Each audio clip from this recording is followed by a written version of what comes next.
Yesu ashimwe. Nongeye kubasuhuza nshuti zanjye, mugire amahoro y'Imana. Mbifurije Noheli nziza n'umwaka mushya muhire. Uzabawere umugisha, uzababere w'ibisubizo, muzahahe muronke.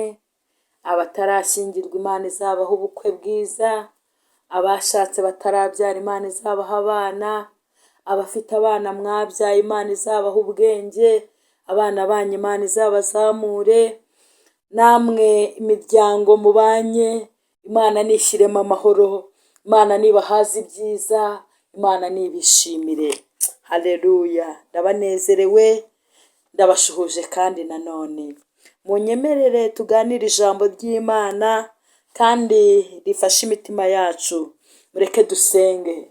Uwiteka nyaguhora ku ngoma, Uwiteka Mana ikomeye, Uwiteka Mana ivuga bikaba, Mana itegeka bigakomera. Ndagushimiye ko uruwera, uruwera, uruwera, uruwera, uruwera, uruwera, uruwera, uruwera. Izina ryawe rishyirwa hejuru uhereye none ukageza ibihe byose. Icyubahiro n'ubutware ni ibyawe, izina ryawe niryamamare. Mubyeyi mwiza ndagushimiye, ndagushimiye uburyo wabanye natwe uyu mwaka wose duherereje inyuma. Tugeze muri uku kwezi kwa 12, ntacyo tugushinja utadukoreye. Wagiye utabara umuntu wese muri twe, wagiye uturengera, wagiye uturwanirira. Twagiye tubona ukuboko kwawe kwiza, abarwaye bararemba bagera mu bitaro, bagera ku munwa w'urupfu, urabagarura, uhabwa icyubahiro. Ababaye babonye impanuka bayigendaho, bamwe babona barapfuye, bamwe bararokoka. Warakoze kuturengera, izina ryawe rihimbazwe. Twagiye tubona ibikomeye muri uyu mwaka, arabagiye kugise, urabatabara ubaha abana bazima, ndetse n'abagiye Mwami Imana harimo ababuze babo, ariko bose warabihanganishije, warabakomeje. Uyu mwaka wabaye byiza n'ibibi, ariko turagushimye. Abagihumeka n'imbabazi zawe, ntacyo twatanze, ntacyo twatanze ngo tubone kurama, ntacyo twatanze ngo tubeho, ntacyo twatanze ngo tube tuvuga, ntacyo twatanze, nta na kimwe. N'ubuntu bwawe uhabwa icyubahiro. Ndagushimiye aka kanya, ndaguhimbaje, ndagushimira kuko watwimanye, ndagushimira kuko waturinze, ndagushimira ko waturwaniriye, ndagushimira ko ugiye kutwambutsa uno mwaka wa 2024 ukatwinjiza 2025. Dushima izina ryawe, wongera uhabwa icyubahiro, ni wongera ushyirwe hejuru. Haleluya, haleluya. Tukuvugirije impundu ababyeyi, uhimbazwe cyane Mana, kuko aturengeye. Mana, waradutabaye, Mana, watubereye umubyeyi, Mana, watubereye umutabazi, Mana, watubereye inshuti. Izina ryawe rihimbazwe. Tunejejwe cyane n'imbabazi watugiriye, tunejejwe cyane n'ubutabazi wagiye utwoherereza. Watanze ingabo nyinshi zipfa ku bwacu, turimo turahumeka ku bw'ineza yawe. Turaguhimbaje, izina ry'Uwiteka rishimwe, izina ry'Uwiteka rihimbazwe. Twese turagushimye, twese turaguhimbaje. Icyubahiro n'ubutware no guhimbazwa n'ikuzo n'amashimwe no gupfukamirwa n'ibibi byawe uhereye none ukageza iteka ryose. Urakoze Mana, ndakwishimiye, ndakunezerewe. Urakoze kuko uduhaye uno munsi mwiza. Rero tugiye kwiga ijambo ryawe. Nta Mana data wa twese byadutanze kubaho, nta nubwo twamenye uko turisobanura, ariko Mwuka Wera ajya asobanurira ibyanditswe, maze twese tugafashwa. Izina ryawe nirihimbazwe. Manukira kubana natwe, manukira kudukomeza, usobanura ibyanditswe. Urakoze, ndagushimiye mu izina rya Yesu Kristo umwami wacu, amen. Nshuti zanjye, munyemerere dusome ijambo ry'Imana riri mu butumwa bwiza bwa Yesu Kristo uko bwanditswe na Luka. Turasoma mu gice cyaho cya mbere, turasoma duhereye ku murongo wa 41, hanyuma twumva ijambo ry'Imana. Umutwe w'amagambo uravuga ngo Mariya ajya gusura Elizabeti ashima Imana. Murongo wa 41, maze Elizabeti yumvise indamutso ya Mariya, umwana asimbagurika mu nda ye. Elizabeti yuzuzwa umwuka wera, avuga ijwi rirenga ati mu bagore urahirwa, n'imbuto yo mu nda yawe irahirwa. Mbese ibi nabikesha iki ko nyina w'umwami wanjye angendereye? Ijwi ry'indamutso yawe ryinjiye mu matwi yanjye, umwana asimbaguritswa mu nda yanjye no kwishima. Kandi hahirwa uwizeye kuko ibyo yabwiwe n'umwami Imana bizasohora. Mariya haravuga ati umutima wanjye uhimbaza umwami Imana, n'ubugingo bwanjye bwishimira Imana umukiza wanjye, kuko yabonye ubukene bw'umuja wayo. Kandi uhereye none ab'ibihe byose bazanyita uhiriwe, kuko ushobora byose ankoreye ibikomeye, n'izina rye ni iryera. Imbabazi ze ziri ku bamwubaha, uko ibihe bihaye ibindi. Haleluya, haleluya. Twakira ijambo ryiza ry'Imana. Imana ishimwe cyane. Haleluya. Ndashima Imana ku bw'aba badamu babiri. Imana ishimwe, Imana ishimwe. Haleluya. Imana ikugenderere, umwuka wera w'Imana yongera kuzure, akwishimire. Haleluya. Imana ishimwe. Umurongo wa 50, imbabazi ze ziri kuba mwubaha, uko ibihe bihaye ibindi. Amena. Imbabazi z'Imana zikuzeho, umwuka w'Imana kugenderere. Haleluya, haleluya. Wongera usurwe n'imbaraga zishoboye byose nkuko zasuye aba badamu babiri, kandi aba badamu bakaba abadamu b'intwari cyane, kandi Imana yabakoresheje iby'ubutwari, kandi Imana yabakoreyeho ibitangaza. Imana ishimwe, Imana ihabwa icyubahiro.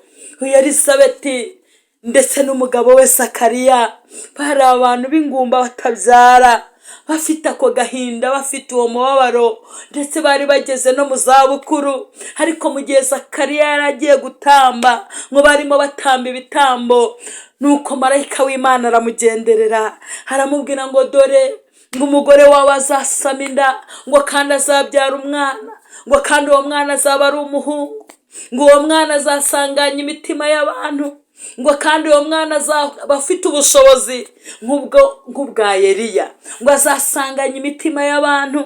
Imana ishimwe. Amuhanurira ubuhanuzi bukomeye. Ariko Zakariya aravuga ati se ibi bintu bizagenda gute? Nawe hari igihe ujya wumva ubuhanuzi, hari igihe ujya usoma ijambo ukumva ryabwiwe abakera, ukumva ryabwiwe bariya, ariko uyu munsi ijambo ni iryawe. Uyu munsi marayika kugenderere, uyu munsi akubwira ijambo ryiza. Haleluya, haleluya. Haleluya, haleluya. Uyu munsi akubwira ijambo ryiza, kandi ubwo wumva ijwi ry'Imana uza kuryumvira, kandi rigutere kuzura umwuka wera. Imana ishimwe. Tuzamurira Imana amaboko, tuzamurira Imana amaboko aho turi. Imana ihimbazwe. Zakariya atangira kubishidikanya, ariko uko nubwo yashidikanije akagenda, Imana ikamuhindura, akagira ubwo bumuga bwo kutavuga, ariko Imana yaramurengeye imugirira neza. Nkuko ijambo Imana ivuga irivuga ntirihere, uko yabisezeranye niko yabikoze. Yamuhaye umwana w'umuhungu witwa Yohana, ariwe Yohana umubatiza, ariwe wabanjirije Yesu kuza gukora imirimo ikomeye.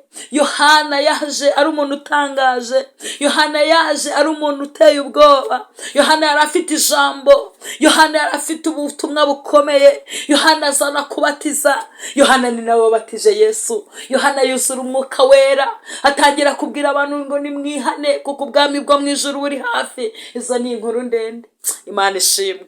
Nta jambo Imana ivuga ngo rihere. Uko Imana yabwiye Zakariya niko yabishohoje. Imana ishimwe. Ndetse no muri iyo minsi marayika itagenderera Mariya. Mariya ari umwari, umukobwa ukiranuka, umukobwa warinze ubwari, umukobwa wabaye amaso. Haleluya. Umukobwa wari mu mwuka w'Imana, umukobwa wirinze. Umwuka w'Imana aramugenderera, marayika aramubwira ngo aramuramutsa, aramubwira ngo urahiriwe, umwami Imana ari kumwe nawe. Haleluya, haleluya. Yumva iyo ndamutso, yumva arishimye. Aramubwira ngo dore ugiye gusama inda y'umwana w'umuhungu, ngo kandi uwo muhungu uzamwite Yesu, ngo kuko niwe uzakiza ubwoko bwa Isiraheli, niwe uzakiza ubwoko bwe. Haleluya, haleluya. Imana ishimwe. Mariya yumva biramutangaje, hatubwira marayika ati ibyo bizaca he ko ntararyamana n'umugabo, ibyo bintu ntago nzi aho bizaca. Reka nkubwire, nubwo utazi aho ibisubizo byawe byanyura, nubwo utahabona, ariko Imana yarangije kuhareba, kandi ibyayo Imana yarangije kubipanga. Icyambere nuko twakiriye indamutso. Haleluya! Ndabasabye mwakiriye indamutso, ndabasabye muri iyi Noheri mwakiriye indamutso. Haleluya, haleluya! Nguhiriwe. Haleluya! Ndabifuriza guhirwa, ndabifuriza guhirwa. Ndumva nifuza ko Yesu yamanuka cyangwa yakohereza marayika akagira izina bakwita, bakakubwira ngo uhiriwe. Haleluya, haleluya! Imana ishimwe. Acyakiriye ndahera avuga ngo bimbere uko uvuze. Akibyakira indiba irinjiye, umwana w'Imana abagezemo. Haleluya, haleluya! Hanyuma aba badamu bose bacyakirira isezerano, ari Mariya atwite uyu Yesu, hari Elizabeth atwite Yohana, ndetse ngo ijambo ritubwira neza ko Elizabeth yaramaze we ageze mu mezi 6. Niko marayika yabwiye Mariya. Nuko Mariya akimara kumva ko Elizabeth mwene wabo atwite iyo nda, arahaguruka ajya kumusura. Imana ishimwe. Haleluya! Agezeyo amuhobeye. Haleluya! Baroko bakozi b'Imana, nshuti zanjye, nimwibuke, uzi yuko abantu babaga buzuye umwuka wera nta shyari ribarimo. Umuntu yahoberaga mugenzi we bavuye mu materaniro bakuzura umwuka wera. Twajyaga tujya mu biterane, mu byibuka ibiterane by'ivugabutumwa, bya biterane umuntu agenda akamaro 3 yiga ijambo ry'Imana asenga, umva wahoberaga umuntu, ubuhanuzi bukamanuka. Umwuka w'Imana aracyabarimo, uwo mwuka aracyahari. Cyangwa harimo ishyari, umwe aruzura umwuka, undi akuzura ishyari, bamwe buzuye irari, abandi buzuye amagambo, abandi buzuye iki. Nimwuzure umwuka wera mu izina rya Yesu. Haleluya, haleluya! Imana ishimwe. Ngo bakihubihoberana, Imana ishimwe. Abana basimbagurika mu nda kubw'umwuka wera ubarimo, kuko bose bahuje ubwene gihugu, bose ari abana b'Imana, bose bavuzweho n'Imana, bakiramukanya, bagihoberana, buzura umwuka wera. Elizabeth arahanura, haravuga ati indamutso, yumva indamutso. Numvise hari icyo numvise. Imana ishimwe. Omaze Elizabeth yumvise indamutso ya Mariya, umwana asimbagurika mu nda ye. Elizabeth yuzuzwa umwuka wera, havuga ijwi rirenga ati mu bagore urahirwa. Arimo ahanurira Mariya. Haleluya, haleluya! N'imbuto yo mu nda yawe irahirwa. Mbese ibi nabikesha iki ko nyina w'umwami wanjye agendereye? Haleluya! Imana ishimwe. Nukuri turakwiriye kuzura umwuka wera. Umwuka wera akadusaba, wasuhuza mugenzi wawe bikamera nk'isumago. Twese ko turi abagenzi, twese ko turimo tujya mu gihugu cyo mu ijuru. Mbese umwuka wera aracyakurimo? Urakishimira ubutumwa nkubwiriza? Urakishimira ko nuzuye umwuka wera?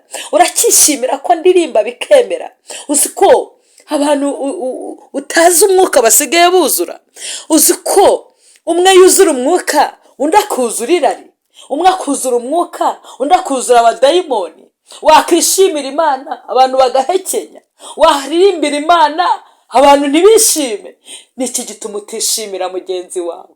Nuko nta mwuka w'Imana, ariko abuzuye umwuka wera. Mutere haleluya, haleluya! Mutere haleluya! Imana ishimwe. Ndumva nifuza ko nshuti mu nyumva, bakunzi banjye, nshuti zanjye, twongera tukuzura umwuka wera. Aba badamu basurwa n'Imana.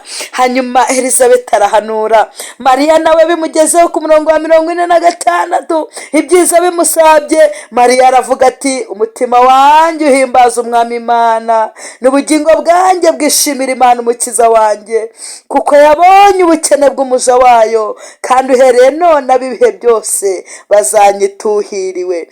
Kuko ushobora byose ankoreye ibikomeye, n'izina rye niryera. Imbabazi ze zihora ku bamwubaha, uko ibihe bihaye ibindi. Haleluya! nawe arahanura ashima Imana, azamura ishimwe, aravuga ati ndashima Imana ko Imana inkoreye ibikomeye, ko Imana ikoze ibikomeye bitangaje. Ni ukuvuga ngo ubuhanuzi bwaciye muri Elizabeti bwahise bugera kuri Mariya. Atekereza rya jambo yabwiwe Samayanda, aravuga ati ni ukuri hari ikintu Imana inkoreye, abantu bose bazavuga ko mpiriwe. Imana ishimwe. Haleluya, haleluya, haleluya, haleluya. Imbabazi ze ziri kuba mwubaha uko ibihe bihaye ibindi. Imbabazi z'Imana ziri kuba mwubaha. Akira imbabazi z'Imana, akira imbabazi z'Imana. Ndagusabiye ngo Imana ikugirire imbabazi, Imana ikugirire imbabazi ku byaha, Imana ikugirire imbabazi igutabare. Niba warabuze urubyaro, Imana ikugirire imbabazi ruguhe. Niba warabuze umugabo, Imana ikugirire imbabazi muguhe. Niba warabuze umugore, Imana ikugirire imbabazi muguhe. Niba warabuze amafaranga, Imana ikugirire imbabazi yaguhe. Imbabazi z'Imana zihora kuba yubaha. Pfuka muyiringire, uyizere, wakiriye indamutso. Umva noneho se Elizabeth ukuramukije, Kristo arimo arakuramutsa, Kristo arimo arakuramutsa. Arashaka kwinjira mu mutima wawe kugira ngo yongera kuzuza umwuka wera, yongera kwishimire, yongera kunezererwe. Wakira imbabazi ze, wakira ubuntu bwe. Ndumva nifuza kurangiza uno mwaka wumva imbabazi z'Imana, ndumva nifuza kurangiza uno mwaka numva afite amashimwe. Ndumva watwita ugatwita inda y'umwuka wera, ukanezererwa Imana, ukishimira Imana umukiza wawe. Uwiteka yagukoreye ibitangaza, nawe ufite icyo kuvuga nkuko Mariya hari ibyo yavuze. Nawe ibyo ufite byo kuvuga bivuga Imana inezerwe. Tambutse ishimwe by'imirimo Imana yagukoreye, tambutse ishimwe Imana yarakurengeye, tambutse ishimwe Imana yagukuye mu rupfu, tambutse ishimwe unezererwa Imana. Urangiza uno mwaka wishimirwa n'Uwiteka. Haleluya. Abakunzi Imana, haleluya. Abakunzi Imana, haleluya. Abakunzi Imana, haleluya. Haleluya, haleluya. Imana ishimwe, Imana ishimwe. Ndabifurije kugendererwa n'Imana, ndabifurije gusurwa n'Imana. Haleluya. Ibi twabikesha iki? Noneho ko Kristo atugendereye. Kristo nagusure mu ijoro, Kristo nagusure mu muhanda, Kristo nagusure mu biro, Kristo nagusure urigenda, Kristo nagusure uryamye. Haleluya. Ongera usurwe n'umwuka wera, ongera uganirizwe n'Imana, ongera wishimirwe n'Imana. Kristo arakumara agahinda, Kristo arakumara intimba, Kristo arakuruhura, Kristo aragutabara. Izina ry'Uwiteka rishimwe. Haleluya. Reka ndangize mbifuriza amahoro y'Imana. Mugire Noheli nziza n'umwaka mushya muhire. Imana ishimwe. Ikibero ni cy'Imana. Dusenge.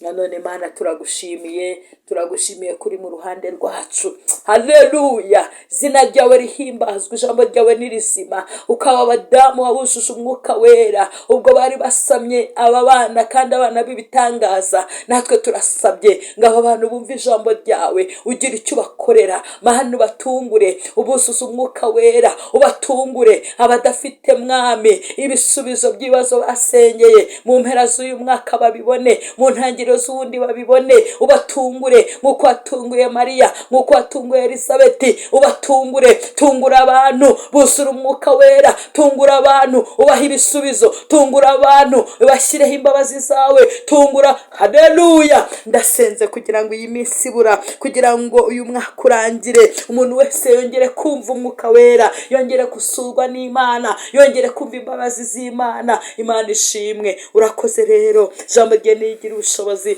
jambo rye nirihumuriza imitima, jambo ryawe nigira aho rivana abantu, rigire ntaho ribashyitsa. Urakoze kuko twumvise, gaho dushyigikire muri byose. Senze shima nizeye mu izina rya Yesu. Amen. Shalom, shalom.